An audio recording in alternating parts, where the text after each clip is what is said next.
আমরা আলোচনা করব আজকে চতুর্থ অধ্যায়ের দ্বিতীয় ক্লাস আলোচনা প্রসঙ্গ ভগবানের উদ্দেশ্যে প্রজাপতি দক্ষের হংসগুজ্জ প্রার্থনা। আলোচনা হচ্ছে প্রচেতাদের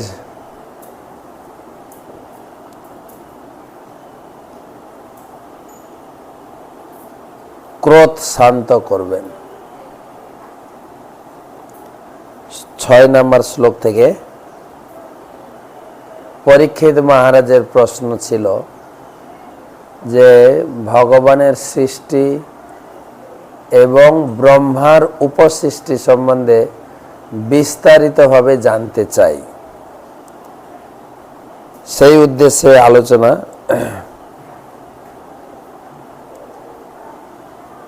প্রথমে গুরুদেবের চরণে প্রণাম জানিয়ে তার আশীর্বাদ ভিক্ষা করে তারপরে আলোচনা শুরু করব। নমঃ বিষ্ণুপাদায় কৃষ্ণ প্রেষ্ঠায় ভূতলে শ্রীমতে জয়পতাকা স্বামী নীতি নামিনে নমঃ আচার্য পাদায় নিতাই কৃপা প্রদায়িনে গৌরকথা ধামদায় নগর গ্রাম তারিণে।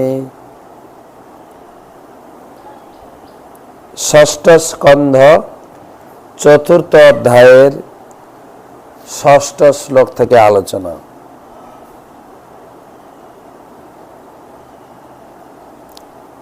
বলার চেষ্টা করেন।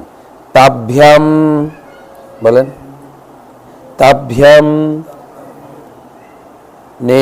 নির্দহমানন তানুপলব্ধ কুরুদহ রাজবাচ মহান সোম মন্নো প্রসময়ন্নিব।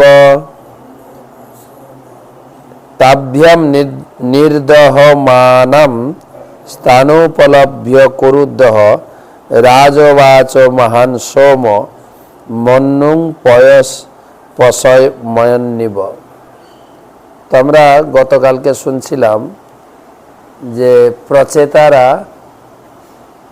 তারা বহুকাল জলের নিচে তপস্যা করেছিলেন, আর তাদের পিতা নারদমুনি উপদেশ দিয়ে উদ্ধার করে তাদের পিতা বানপ্রস্থ নিয়ে জঙ্গলে চলে গেলেন। তো বহুকাল তপস্যা করার পরে যখন সমুদ্র থেকে বেরিয়ে এলেন তখন দেখছেন সারা জগৎ ঘাস গাছপালাতে ভরে গেছে, চাষের উপযোগ্য জমি আর নেই। তো তখন প্রচেতারা ক্রোধে মুখের আগুন ও বায়ু দ্বারা সেগুলো জ্বালাতে চেষ্টা করেছিলেন।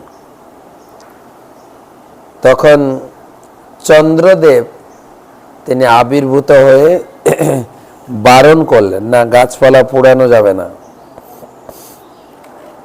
তো সেই কথা বলছেন অনুবাদ এই শ্লোকের। হে মহারাজ পরীক্ষিত, সেই অগ্নি ও বায়ুর দ্বারা বৃক্ষসমূহকে দগ্ধ হতে দেখে বনস্পতিদের রাজা চন্দ্রদেব প্রচেতাদের ক্রোধ শান্ত করার জন্য বললেন। জ্বালিয়ে দিয়েছিল, গাছপালা দাউ দাউ করে জ্বলছে। তখন গাছপালার ইনচার্জ হচ্ছেন চন্দ্র। আকাশে চন্দ্র থাকে না? হ্যাঁ, গতকালকে আমরা আলোচনা করছিলাম ভগবানের 2 চোখ গোবিন্দের, একটা চোখ হচ্ছে সূর্য আর একটা চোখ হচ্ছে চন্দ্র। দুটো হিসাবে আপনি গ্রহণ করতে পারেন। সূর্য উঠলেই আপনার চোখ কাজ করবে, নালে চোখ থাকতেও আপনি অন্ধ। কিন্তু এই যে রাত্রে এখন লাইট জ্বলছে তাই আমরা দেখতে পাচ্ছি, লাইট চলে গেলে আপনি চোখ থাকতেও কি দেখবেন বলুন? তাই এই জগৎটা অন্ধকার। আমরা যেরকম ঘরে লাইট জ্বালিয়ে অন্ধকার দূর করি, ভগবান উপরে একটা বড় হ্যালোজিন লাগিয়ে রেখেছেন, যেটা হচ্ছে সূর্য। সূর্য উঠলে সারা জগৎ আলোকিত হয়, তখন আমার চোখ কাজ করবে না, চোখ কাজ করবে না। অর্থাৎ ভগবান দেখলে আপনি দেখতে পাবেন, ভগবান চোখ বন্ধ করলে আপনার চোখও কাজ করবে না। দিনের বেলায় সূর্য, রাত্রে বেলায় চন্দ্র। সূর্য রশ্মি, আমাদের হিন্দু ধর্মে কালচার আছে, কিন্তু সকালে ঘুম থেকে উঠে সূর্য দেখলেই সূর্য প্রণাম করতে হয়, সূর্য প্রণাম। কিন্তু বর্তমান তো ঘুম থেকে উঠে লেটে, সূর্যকে প্রণাম করবে কি করে? সূর্যের দিকে তাকাতেই পারবে না, চোখ ঝলসে যাবে। বলা হয়েছে শাস্ত্রে অরুণোদয় কাল, অরুণ মানে হচ্ছে সূর্যের যে বাহন, তাকে বলে অরুণ। প্রত্যেক ঠাকুরের বাহন আছে, কিন্তু শিব ঠাকুরের বাহন আছে নন্দী, দুর্গা ঠাকুরের বাহন আছে সিংহ, হ্যাঁ, বিশ্বকর্মা হাতি, গণেশের বড় গাড়ি সব থেকে, হ্যাঁ, ইঁদুর। তো প্রত্যেকের ঠাকুরের, সূর্যেরও বাহন হচ্ছে অরুণ। তো সকালবেলা যখন সূর্য উদিত হন, অরুণ দেব তাকে নিয়ে আসেন জগৎ প্রকাশ করার জন্য। সেই সময় প্রার্থনা করতাম, যেটাকে বলে সন্ধিক্ষণ, ত্রিসন্ধ্যা। সন্ধ্যা বুঝেন? সন্ধ্যা মানে এই নয় যে সূর্য অস্ত গেলে সন্ধ্যা, না, সকালটা একটা সন্ধ্যা। সন্ধ্যা মানে সন্ধি, সন্ধি মানে বুঝেন তো, যেখানে যোগ, রাত চলে যাচ্ছে দিন আসছে, এটা সন্ধি। দুপুর চলে যাচ্ছে বিকাল আসছে, দুপুরের সন্ধি। সন্ধ্যা, দিন চলে যাচ্ছে রাত আসছে, সন্ধি। ত্রিসন্ধ্যা, তিনটে সন্ধ্যা বলে, সকালে দুপুরে রাত্রে। যারা ব্রাহ্মণ 3 টাইম গায়ত্রী মন্ত্র জপ করে, ত্রিসন্ধ্যা। এই সন্ধ্যার মুহূর্তটা, যেরকম সকাল, রাত চলে যাচ্ছে, দিন প্রবেশ করছে, ওই সময়টা খুব গুরুত্বপূর্ণ। ওই সময়টা লোকে ঘুমিয়ে কাটায়, বা সুখদেব গোস্বামী তো গালাগালি করেছেন, লোকে ঘুমিয়ে কাটায় অথবা সেক্স লাইফ করে কাটায়।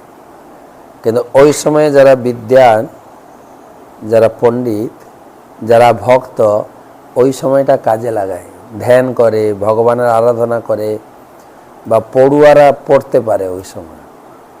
আমরা ছোটবেলা থেকে শুনেছি, কিন্তু early to bed, early to rise makes a man healthy, wealthy and wise. ঘুম থেকে উঠো সকাল সকাল, অরুণোদয় কাল, ওই সময় সূর্য যখন উঠবে, সেই সময় হাত জোড় করে তার উদ্দেশ্যে প্রণাম। এবং সেই সময় যারা পণ্ডিত ব্যক্তি স্নান করে হাতে জল নিয়ে তর্পণ করেন সূর্যদেবের উদ্দেশ্যে। আর বর্তমান কালচার ঘুমিয়ে লালা ঝরবে, কি মঙ্গল প্রার্থনা খারাপ। আর দেখা হলে বলবেন গুড মর্নিং। গুড মর্নিং হলো কি করে? উঠলো 8টার সময়, মর্নিং হয়ে গেল? ব্যাড মর্নিং বলে। তো সেই সূর্য সারাদিন সবাইকে লক্ষ্য রাখছেন, কিন্তু সাক্ষী, কে কি করছি সব সাক্ষী রাখছে।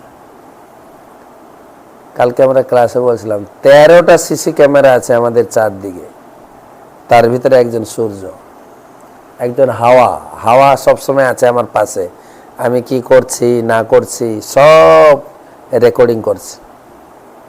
হয়তো আমি বলতে পারি আমি যা করছি কেউ দেখছে না, দেখছে সূর্য, দেখছে হাওয়া, ও ছাড় যাবে না।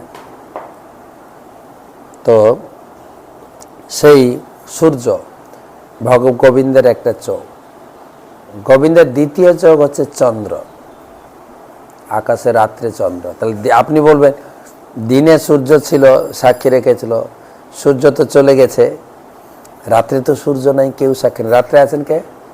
চন্দ্র। ঠেকানো আছে, কিন্তু আমাদের বাংলায় বলে না, পালাইবার পথ নাই, জম আছে পিছে না, চারিদিকে আছে, ঘুরছেন, সবসময় রেকর্ডিং আছে, সাক্ষী।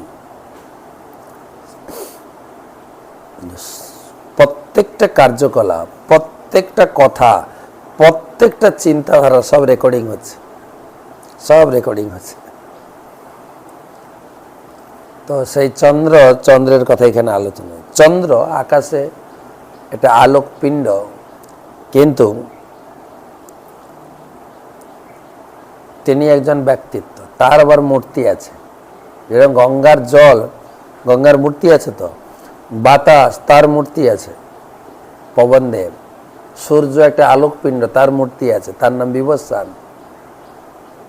33 কোটি দেবদেবতা আছে আমাদেরকে সাহায্য করার জন্য, আমাদের জীবনে সুখ আনন্দ পাওয়ার জন্য।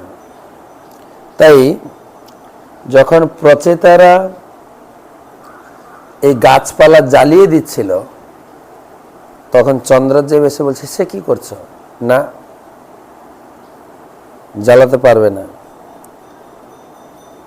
তো এখান থেকে জানতে পারছি চন্দ্র হচ্ছে গাছপালার ইনচার্জ। গাছ কাটতে গেলে খুব সাবধান থাকতে হবে। বর্তমান তো সরকারও নিয়ম করে দিয়ে গেছে, গাছপালা কাটতে পারবেন না, পুকুর ভরাতে পারবেন না। কিন্তু সরকারের সঙ্গে হাত থাকলে আপনি সব করতে পারেন। গাছ কেটে উড়িয়ে দিচ্ছে, কিন্তু গাছপালা মানুষকে বাঁচানোর জন্য, মানুষের ভোগের জন্য ভগবান দিয়েছে, সেটা এখানে বলবেন। তো বনস্পতিদের রাজা, তাহলে এখানে প্রভুপাদ তাৎপর্যে একটা কথা বলেছেন, খুব গুরুত্বপূর্ণ কথা। প্রভুপাদ বলছেন, আমরা শুনেছি কিছু কিছু বৈজ্ঞানিক নাকি চন্দ্রলোকে গিয়েছিল, তারা নাকি দেখেছে ওখানে গাছপালা নেই। প্রভুপাদ বলছেন, যে গাছপালার ইনচার্জ তার ওখানে গাছপালা নেই কি করে হয়? তার মানে তারা চন্দ্রলোকে যায়নি। এটা জগৎকে চিটিং করেছে ওরা। প্রভুপাদ চ্যালেঞ্জ করছে যে নীল আর্মস্ট্রং না কে যেন চন্দ্রলোকে গেছিল, ফটো তুলে, ওগুলো সব ভাঁওতামি। ওরা চন্দ্রলোকে যায়নি। আর চন্দ্রলোকে এই শরীরে যাওয়া যাবে না। যেরকম জল, আমরা জলে হয়তো কিছুক্ষণ ডুবে উঠে আসি, কিন্তু কিছু প্রাণী আছে জলে থাকার মতো, সবসময় জলের ভিতরে আছে। আমি কিন্তু সবসময় জলের ভিতরে থাকতে পারবো না, তাই তো? ঠিক সেই রকম কিছু শরীর তৈরি করা হয়েছে যারা চন্দ্রলোকে থাকে, কিন্তু এই শরীরটা গেলে পুড়ে ঝলসে যাবে একদম। আমরা পঞ্চম স্কন্ধে পড়েছে, সূর্য কাছে, সূর্য থেকে 2 লক্ষ যোজন দূরে চন্দ্র আছে, চন্দ্র অনেক উপরে আছে। তো চন্দ্র হচ্ছেন বনস্পতিদের রাজা। বনস্পতি বুঝেন? বনস্পতি কাকে বলে? গাছপালাকে বনস্পতি বলে, কেননা ভেষজ। প্রত্যেকটি গাছ ভেষজ। প্রভুপাদ বলেছেন, আমরা হয়তো জানি না কোন গাছের কি কাজ। আমাদের ছোটবেলায় আমরা দেখেছি, কোথায় একটু যে কেটে গেলে কি করতাম, একটা লতা ছিল, একটু দোলে লাগিয়ে দিতাম, রক্ত একদম সঙ্গে সঙ্গে বন্ধ। আর ওটা ধীরে ধীরে ঠিক হয়ে যাবে, কিন্তু ওই লতাটা দোলে লাগালে। আর এখন তো ব্যান্ডেড লাগাও, ইঞ্জেকশন দাও, কত কিছু করতে হয়। কাশি হয়েছে, ঠান্ডা লেগেছে, বাসক পাতা একটু ফুটিয়ে ঘ্রাণ নাও, অথবা একটু পান করো, ছেড়ে যাও। প্রত্যেকটা গাছপালা ভেষজ। কয়েকদিন আগে এটা আয়ুর্বেদিক ডাক্তার বলছে, প্রতিদিন 3টে করে পেয়ারা পাতা খাবে। পেয়ারা না, কি পেয়ারা পাতা। তোমার ডায়াবেটিস কিভাবে কন্ট্রোল থাকে দেখো। আমরা তো এখন ঘাস পাতা খাই না, এখন বেশিরভাগ ফাস্টফুড খাই। হ্যাঁ, কালকে একটা জায়গায় অনুষ্ঠানে আমাদের বেড়া চাপা, সে আলুর দমটা রান্না করেছে, একটুও জল নাই, তেলে ভর্তি। ঠিক আছে, তা আমি বলছি অনেক দিন ধরে বৃষ্টি হয়নি বলে জল শর্ট পড়ে গেছে এখানে। এখন খাওয়া দাওয়ার স্টাইল চেঞ্জ হয়ে গেছে। প্রশ্ন হচ্ছে, প্রত্যেকটি গাছপালা, প্রত্যেকটি যারা রান্না করে তাদেরকে চিন্তা করতে হবে, আমার রান্নাটা টেস্ট হলে হবে না তো, যে খাবে তার স্বাস্থ্যের জন্য কতটা দরকারি সেটাও বিচার করতে হবে। তো প্রশ্ন হচ্ছে, গাছপালার কথা আলোচনা আছে, বলছেন পরের শ্লোকে, ন দ্রুমেভ্য মহাভাগা দিনেভ্য দগ্ধমর্হথ বিবর্ধয় সব জুয়ম প্রজানাং প্রতয় স্মিতা। ন দ্রুমেভ্য মহাভাগা দিনেভ্য দগ্ধমর্হথ বিবর্ধ ইসব জুয়ম প্রজানাম প্রতয় স্মিতা।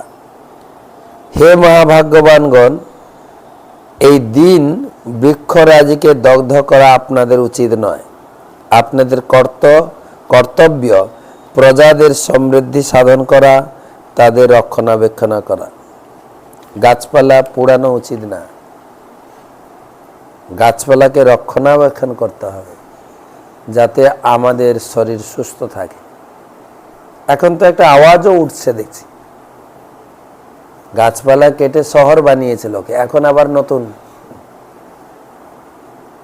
বৃক্ষরোপণ করুন, শান্তি বজায় রাখুন। আর আমরা ছোটবেলা থেকে শুনেছি কিন্তু, বা বইতেও পড়েছি, আমরা অক্সিজেন নিয়ে কার্বন ডাইঅক্সাইড ছাড়ি, আর গাছপালা কি করে? অক্সিজেন নিয়ে না, কার্বন ডাইঅক্সাইড নিয়ে অক্সিজেন দেয়। ভগবান এরকম তৈরি করে রেখেছেন।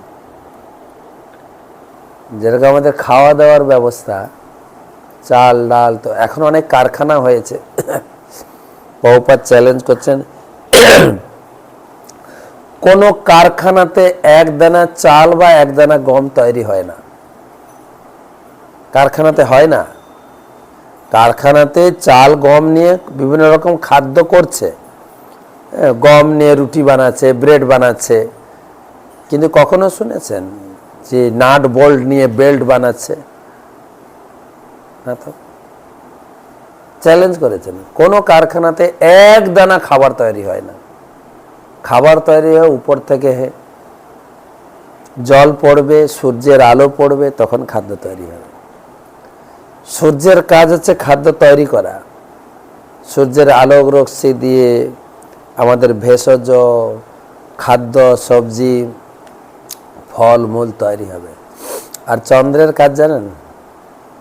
সেই খাবারের ভিতরে টেস্ট দেবে। টেস্ট, গমের টেস্ট আলাদা, ভাতের টেস্ট আলাদা। আলাদা তো না? কি পেয়ারের টেস্ট আলাদা, আপেলের টেস্ট আলাদা। যদি পেয়ারাটা আপেলের মতো হয়ে যায়, আপেলটা পেয়ারের মতো হয়ে যায়, আপনি পছন্দ করবেন না। কিন্তু এ কি রে, লঙ্কাগুলো না এখন যেন ঝাল নেই, লোকে বলে। যে লঙ্কা ঝাল হয় না লোকে খায়ও না, রাগ নেই কিছু। প্রত্যেকের আলাদা আলাদা টেস্ট চন্দ্র দিচ্ছে। তাই প্রত্যেকটা গাছপালাকে বাঁচাতে হবে। আমি যখন ছোটবেলায় বাড়িতে ছিলাম, জঙ্গলে যেতাম, একটা লতা গাছ হতো জঙ্গলে, সংগ্রহ করতাম, যেটাকে বলে বরফ গাছ। এই ছোট ছোট পাতা জলে নিয়ে এই দোলতে দোলতেই জলটা বরফ হয়ে যাবে, আর ওটা নিয়ে খেতাম। আর এখান থেকে মুখে দিতাম তো ঠান্ডা হয়ে হয়ে ভিতরে যেত, থলথল হয়ে যেত, একদম সুন্দর লাগতো, শরীরের জন্য খুব উপকারী। আমি দেখতাম বাড়িতে আমাদের ছোটবেলা সবাইকে 3টে করে জবা ফুলের পাতা খেতে হবে, সেটা উপকারী। এখন ডাক্তার আমাকে নির্দেশ করেছেন 3টে কি বলে বেলপাতা, 3টে নিম পাতা আর 3টে তুলসী পাতা খেও ডেলি করে। ভেষজ, সেগুলো ভেষজ। তো সেই জন্য এই গাছপালা, কোনোটার আমরা পাতা খাই, কোনোটার ফুল ভগবানকে অর্পণ করি, কোনোটার ফল খাই, আবার কোনোটার মূলও খাই। আমাদের বাংলাদেশে বা বাংলাদেশের আশেপাশে এই জায়গাগুলো, তারা তো কিছুই বাদ দেয় না, সবটাই খায়। দেখি কচু গাছের পাতা থেকে, ডান্ডা থেকে, ফুল থেকে, মূল থেকে কিছু বাদ দেয়। এত সুন্দর সুন্দর রেসিপি তৈরি করে। দেখি একটা জায়গায় গেলাম, বাঁশ খাচ্ছে দেখলাম, বাঁশের আইটেম। একটা জায়গায় দেখলাম কলা পাতা, কচি কলা পাতাকে নিয়ে, আমরা কলা খেয়েছি, কলার ভিতরে থোরটা খেয়েছি, মোচা খেয়েছি, এবার পাতা খাওয়া দেখছি। কচি পাতাকে নিয়ে বেটে এত সুন্দর প্রিপারেশন বানিয়েছি। এখন আর কে খায়? বাংলাদেশে একটা কথাই বলে বত্তা, সব ভত্তা, সব বাটে আর খায়। ঠিক আছে, তো স্ট্যাটিস্টিক্স অনুযায়ী বলছে, সারা বিশ্বের স্ট্যাটিস্টিক অনুযায়ী বাংলাদেশের লোক খুশি, সুখী সুখী। রাজনৈতিক একটা প্রেক্ষাপট আলাদা, কিন্তু এই ঘাস পাতা খাওয়া সাধারণ জীবনযাপন। আর মহাপ্রভু ওটাই শিখিয়েছে, শাক পাতায় উদর ভরণ। বর্তমান লোক প্রচুর পরিমাণে ফাস্ট ফুড, ইংরেজিতে বলে জাঙ্ক ফুড খাচ্ছে, আর প্রচুর পরিমাণে শারীরিক সমস্যা বাড়ছে। তো ভাগবতমে কত সরল দেওয়া হয়েছে যে গাছপালা কাটা উচিত নয়। অনর্থক, অহো প্রজাপতি পতির ভগবান হরি রব্বয় বনস্পতি সদধিশ্চ সসর্জ জমিসম বিভু। অহো বনরপতি পতি ভগবান হরি রব্বয় বনপতি নসধিশ্চ সসর্জ জর্মিসম বিভু। পরমেশ্বর ভগবান শ্রীহরি সমস্ত জীবদের প্রতি, এমনকি তিনি ব্রহ্মা আদি প্রজাপতিদেরও প্রতি। সেই সর্বব্যাপক এবং অব্যয় প্রভু সমস্ত জীবদের ভক্ষ অন্নরূপে এই সমস্ত বনস্পতি ও ঔষধি সৃষ্টি করেছেন। জগৎ জীবের জন্য ভগবান এই সমস্ত গাছপালা তৈরি করেছেন। চন্দ্র বলছেন, চন্দ্রদেবের লেকচার, তিনি জগৎকে শোনাচ্ছেন গাছপালা যেন কেউ না কাটে। গাছপালা বিশেষ করে, আবার গাছপালার ভিতরে দুটো ভাগ আছে। পুণ্যদায়ী গাছ, যে গাছগুলো ফল মূল দেয়, সেগুলো তো কাটাই যাবে না। আম, কাঁঠাল, লিচু, আর কি আছে, নারকেল, এগুলো পুণ্যদায়ী গাছ, এর সব কিছু কাজে লাগে। কিন্তু যেরকম নারকেল, সুপারিটাও নেবেন, সুপারির ছোট ফুল বা ছোট পাতা ঘর সাজানোর কাজে লাগে। আম গাছের পাতা না হলে তো আপনার ঘরে অনুষ্ঠানই হবে না। আর এই কথা বলতে গেলে আপনি আবার প্রশ্ন করবেন, তাহলে আম পাতা না হলে অনুষ্ঠান করতে পারবো না? করতে পারবেন না আপনার আলাদা ব্যাপার, কিন্তু এগুলো শুভ গাছ বলে, এর পাতা লাগেই। ঘট বসাতে গেলেই আম পাতা তো লাগবেই। আম পাতা, সুপারি পাতা, কলা পাতা, কলা গাছ না হলে তো অনুষ্ঠানই হবে না। এখন আপনি বলেন কলা কোথায় খুঁজতে যাব? একটা বাজার থেকে শুকনো পাতা এনে লাগিয়ে দেবো, করতে পারেন। কলা গাছ একদম মূল সহ ঘরে লাগবে। এগুলো হচ্ছে শাস্ত্রে লেখা আছে। কদলী বৃক্ষ, গুয়া বৃক্ষ, গুয়া মানে সুপারি, এগুলো পবিত্র গাছ। বেলপাতা প্রত্যেকটা কাজে বেলপাতা, বা বেলকে বলে মর্তের অমৃত ফল। মর্তের অমৃত ফল যদি থাকে হচ্ছে বেল। তো এসব গাছপালার প্রশংসা। এবং বর্তমান তো কোনো কিছু অনুষ্ঠানের শুভ্রতা প্রদান পায় যখন ফুল দিয়ে, পাতা দিয়ে সাজানো হয়। যে কোনো অনুষ্ঠানে, আমরা যে ছোটোবেলায় আমার বাড়ি থেকে দুটো পুজো করতাম। এটা সরস্বতী পূজা, বন্ধুদের নিয়ে। সরস্বতী পূজা কি 2-4টা টব লাগিয়ে দিতাম, মাঝখানে সরস্বতী থাকতো, ব্যাস পূজা শুরু করতো। যত গাছ আছে এখন তো ফ্ল্যাট বাসা, যদি সম্ভব হয় ছাদে কিছু গাছপালা চাষ করুন। আর বিশেষ করে গাছপালা অক্সিজেন সাপ্লাই দেয়। চারপাশে যদি বেশি গাছপালা থাকে, তার শ্বাস কষ্টটা, বিশেষ করে তুলসী, যারা আপনারা ভক্তিতে এসছেন, হিন্দুদের দুটো জিনিস খুব গুরুত্বপূর্ণ। একটা আছে তুলসী, আর একটা আছে গাই। তুলসী কৃষ্ণ প্রেয়সী। আর গাই, গাইতে কি বলা হয়েছে? নম ব্রাহ্মণ দেবায় গো ব্রাহ্মণ। গাই আর ব্রাহ্মণ ভগবানের খুব প্রিয়। গাই রাখুন। এখন বলবেন ফ্ল্যাট বাসাতে কোথায় গাই রাখবো? তো যারা যেখানে গাই সেবা হচ্ছে সেখানে গিয়ে একটু গাই সেবা করে আসবেন। কোথায় কোথায় বলছেন আমাদের মহারাজ পরম পূজ্য শ্রী শ্রীমৎ ভক্তি পুরুষোত্তম মহারাজ, খেতে বসে চিন্তা করবে গাইও আমার বাড়ির সদস্য, গাইয়ের জন্য একটু পয়সা তুলে রাখি। গাই, গাইয়ের প্রত্যেকটি জিনিস, দুধ দই ঘি তো আছেই, প্রস্রাব আর পায়খানা শরীর পবিত্র করবে, ঘর পবিত্র করবে। আচ্ছা না, আগেকার দিনে কি করতো? প্রতিদিন উঠে গোবর জল দিয়ে চারিদিকে ছড়ানো হতো, অ্যান্টিসেপটিক। হ্যাঁ, বা আমাদের এখন একটা নতুন, এই করোনা থেকে আমরা একটা বুঝে নিয়েছি, স্যানিটারাইজ। আর আগেকার দিনে স্যানিটারাইজ ছিল গোবর। গোবর গোবর এত চারিদিকে ছড়ানো, মানে কোনো রোগ ব্যাধি অসুখ ঢুকতে পারবে না, গোবরের সুগন্ধ।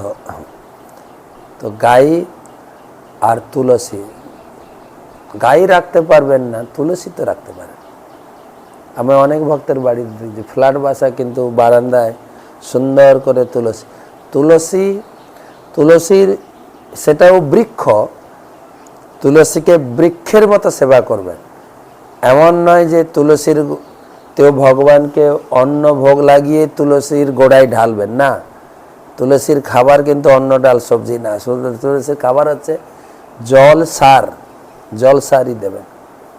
গাছের যত্ন নেবেন, পোকা লাগে না লাগে তাতে স্প্রে করবেন, সব কিছু গাছের মতো যত্ন নেওয়া।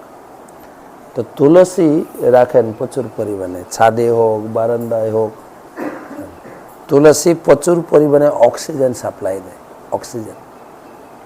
তুলসী বৃক্ষ, তুলসী দেখবেন যাদের মাটির ঘর, আমাদের মাটির ঘর ছিল, আশপাশে অটোমেটিক তুলসী গাছ হয়। তো তুলসী যেন অনেকগুলো ঝাড়ি গাছপালা হয় বলে জঙ্গল বা বন বলে না। এবার তুলসীর আরেকটা নাম হচ্ছে বৃন্দা।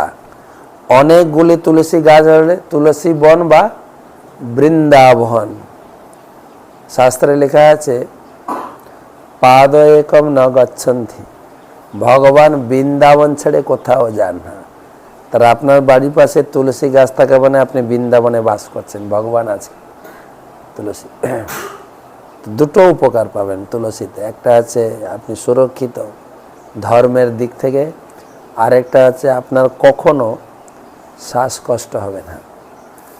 আমাদের নামহট্টের পরম পূজ্য শ্রী শ্রীমৎ ভক্তি বিলাস গৌরচন্দ্র মহারাজ বলেন, আপনি যদি প্রতিদিন 7টা করে পাতা, তুলসী পাতা ভগবানের চরণ অর্পণ করে খান, আপনি সমস্ত প্রকার ব্যাধি থেকে মুক্ত হবেন বলে আমি পরীক্ষা করে দেখেছি, আমি সবাইকে বলি।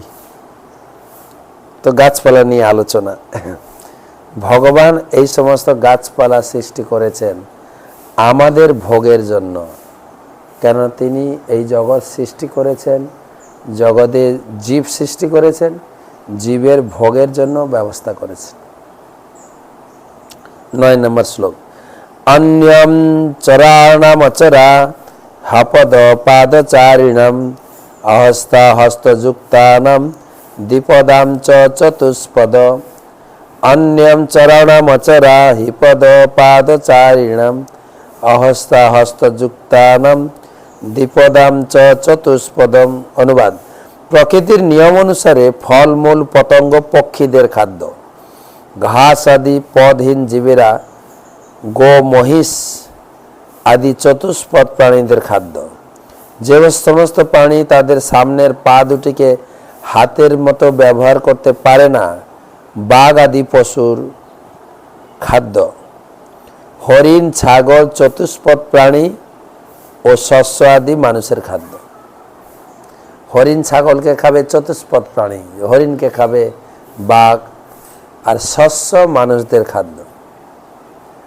অন্যম চরানাম অচরা, অন্ন হচ্ছে পক্ষীদের খাদ্য এবং ফলমূল পক্ষীদের খাদ্য, মানুষের খাদ্য।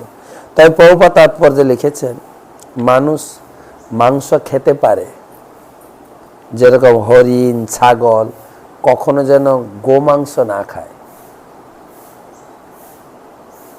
গোমাংস, গাই হিন্দুদের দেবতা। এখন পরিবর্তন হয়েছে, হিন্দুরা গাই বাদ দিয়ে কুকুর রাখছে। কুকুর, আমরা ছোটবেলায় দেখেছি রাস্তায় হাঁটতে হাঁটতে যদি কুকুরের পায়খানায় পা লেগে যায়, যদি মা জানতে পারে, সবস্ত্রে স্নান করে ঘরে ঢুকতেই দিত না। কাপড় চাপড় ছেড়ে স্নান করে ঘরে ঢুকত। আর এখন কুকুরের সঙ্গে থাকে লোকে।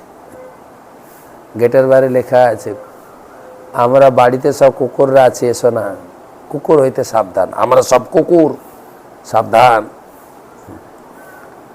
তো এখন গাই বাদ গেছে, যে যে উপকারী পশু, এসে গেছে অপকারী পশু কুকুর। কুকুরের হসপিটাল, কুকুরের রেস্টুরেন্ট সব হয়েছে। দুনিয়াটা কুকুরে পরিণত হয়েছে।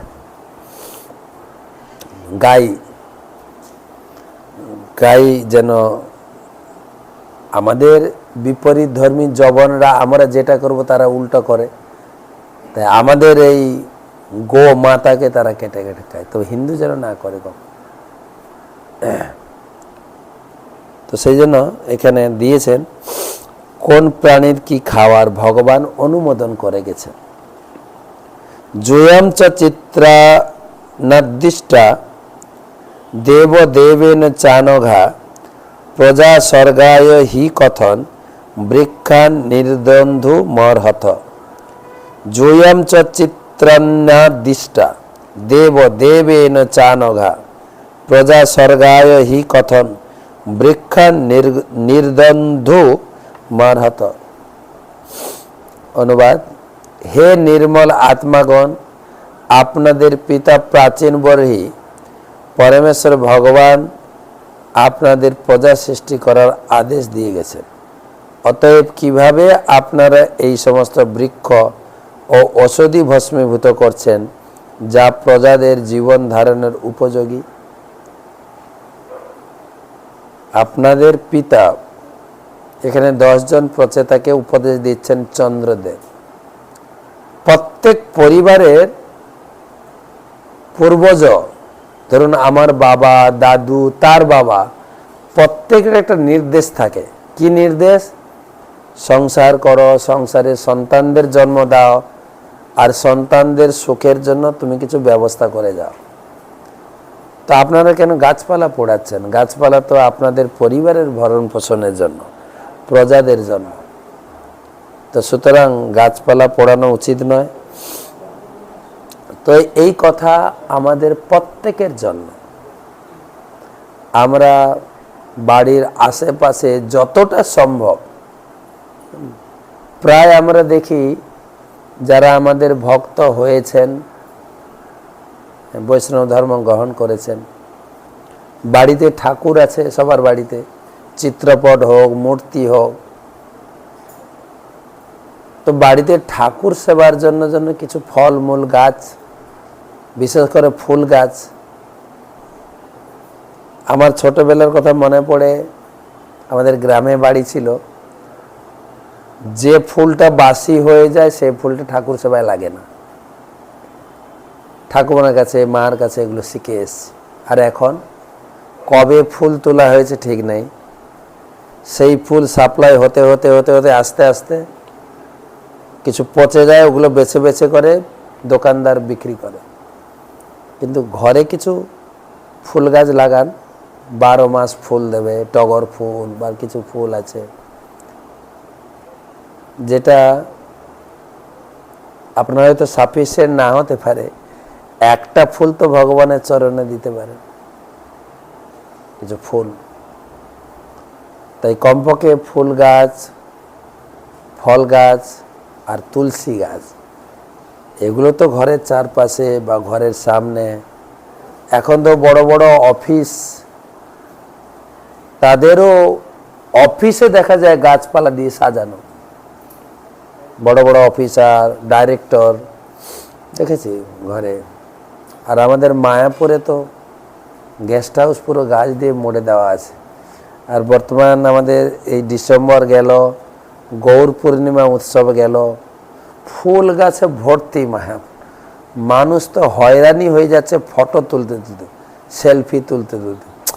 মোবাইলটা ভরে গেল রে, দুটো ফটো তুলবো তাও হচ্ছে না, সারা দিন লোক ফটো তুলে। আর মায়াপুর ডিসেম্বরে একটা ফুলের চাক সাজিয়েছিলেন খুব সুন্দর করে, সেটা গেল গৌর পূর্ণিমা, যে গৌর পূর্ণিমার পর দিন আবার নতুন করে সাজিয়েছে। এখন যাবেন আরো নতুন, সে নতুন নতুন চন্দ্রমল্লিকা, নতুন ছোট ডালিয়া এখন আসছে। গাছপালা থাকলে, যেখানে ভগবানকে বলা হয় বনমালী, তিনি বনে থাকতে পছন্দ করেন, সারাদিন তো বনে থাকতেন, সারাদিন বনে খেলাধুলা করতেন। বনমালী আর বনমালা, বনমালা মানে বনের ফুল দিয়ে মালা তৈরি করা, এটা বনমালী। যিনি বনমালী কেন বলা হয় না, বনের ফুল আর পাতা দিয়ে বানানো ফুলে তিনি সাজতে খুব পছন্দ করতেন, কানে লাগাতেন, কানে ঝোলাতেন, এসব পছন্দ করতেন। গাছপালার মধ্যে থাকুন, এটাই আলোচনা হচ্ছে আজকের, বা সিরিজ চলছে। গাছপালা কাটবেন না, গাছপালা জীবনের উপকারী, জীবনের কখনো হানি নয়। গাছপালা বনস্পতি, আর গাছপালা বনস্পতির রাজা হচ্ছেন চন্দ্রদেব। আজকে এই পর্যন্ত রাখি।